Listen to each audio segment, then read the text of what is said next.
Hello, જય માતાજી. સ્વાગત છે તમારું અમારી રસોઈની ચેનલમાં.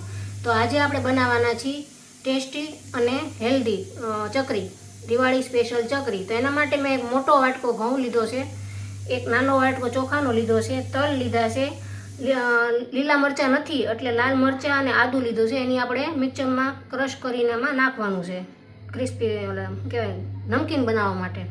પછી આ ઘરનું માખણ લીધું છે, બટર, આ મીઠું લીધું છે અને આ ઘી લીધું છે, ઘરનું જ છે ઘી પણ. અને આ જે આપણા રોજિંદા મસાલા હોય, લાલ મરચું, હળદર, હિંગ, એ બધું. તો ચાલો હવે આપણે તમને હું આગળની રેસીપી બતાવું. પહેલાં આપણે સૌપ્રથમ લોટને ચાળી લેશું. બંને લોટને આવીને ચાળીને આપણે લઈ લેશું.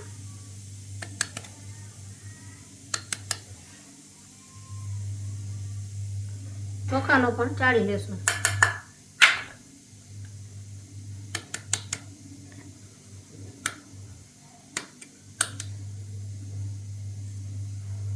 ચારણું હોય કાઢી લેશું, વધારાનું હોય. તો ચાલો હવે આપણે આનો લોટ બાંધશું. આ ચટણી મેં ખાંડી નાખી છે, લાલ મરચાં અને આદુની, એ નાખી દેશું. મારી પાસે લીલા નહોતા એટલે મેં લાલ નાખ્યા છે, પણ તમે લીલા પણ નાખી શકો. આપણે તલ નાખશું જોતા પ્રમાણમાં. આપણે મીઠું નાખશું, મીઠું જેટલું તમારે જોતું એ પ્રમાણે નાખવાનું. આ હિંગ નાખશું. લાલ મરચું આપણે ઓલું નાખ્યું છે એટલે આ ઓછું નાખશું. હળદર નાખશું, થોડુંક જીરું નાખશું અને આજે આપણે ઘરનું છે બટર, એ નાખશું.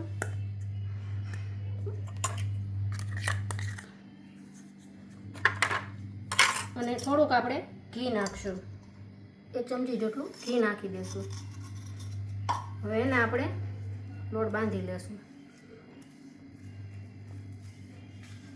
આપણે જેવો રોટલીનો લોટ બાંધી એ રીતનો લોટ બાંધવાનો છે, બહુ કડક લોટ નથી બાંધવાનો. આપણે જે બધા મસાલા છે એ હાથેથી સરસ બધું મિશ્રણ કરી લેવાનું છે સરખું. પછી આપણે એને આવી રીતે જો મુઠિયા વળે એવી રીતના મોણ હોવું જોઈએ, આવી રીતે મુઠ્ઠી વળવું જોઈએ. હા, એટલે આપણે સમજવાનું કે મોણ સરસ છે. હવે એમાં આપણે પાણી નાખીને થોડો થોડો લોટ બાંધી લેશું. તો ચાલો હવે જે આપણે લોટ બાંધીને રાખ્યો હતો એ હવે કૂણવાઈ ગયો છે, આપણે જોઈ લઈએ. આ સરસ થઈ ગયો છે, જો આપણે રહેવા દીધો ને, મસ્ત થઈ ગયો છે.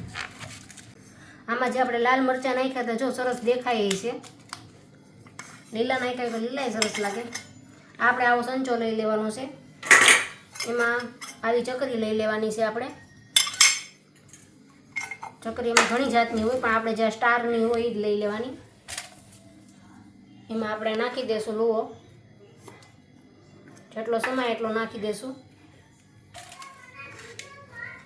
પછી એને બંધ કરી દઈશું.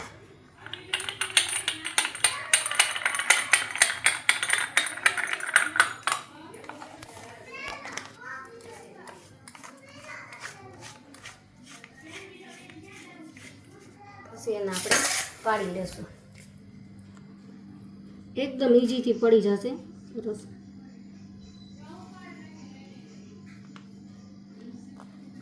પહેલાં આપણે આવી રીતે ગોળ ગોળ કરી લેવાની છે ને, પછી એને આપણે આકાર દઈ દેવાનો છે.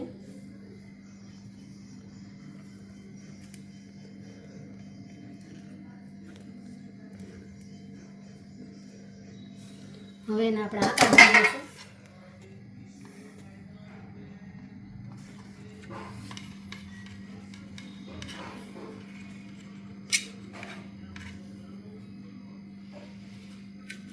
આવી રીતે એના આપણે આકાર દઈ દેવાનો છે.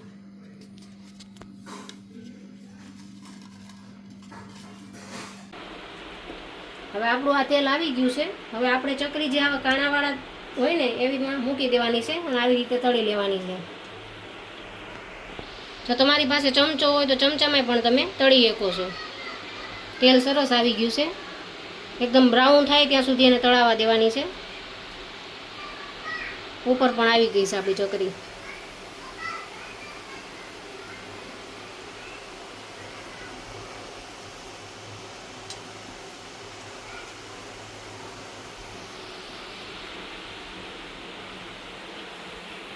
શકો છો તમે. જો તળાઈ ગઈ છે. હજી થોડીક એને આપણે બ્રાઉન થવા દઈશું.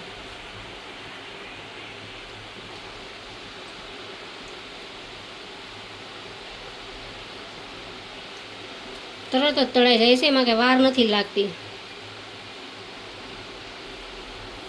જો મસ્ત થઈ ગઈ, જો તમે એકદમ બ્રાઉન.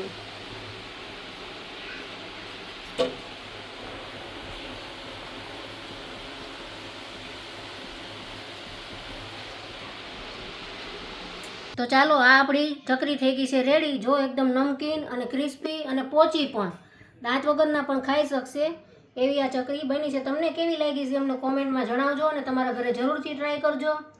તો આ તમને હું તોડીને પણ બતાવું કે જો એકદમ, જો તમે સરસ ભૂકો થઈ જાય, દાંતનો એ પણ ખાઈ શકે એટલી સરસ બની છે.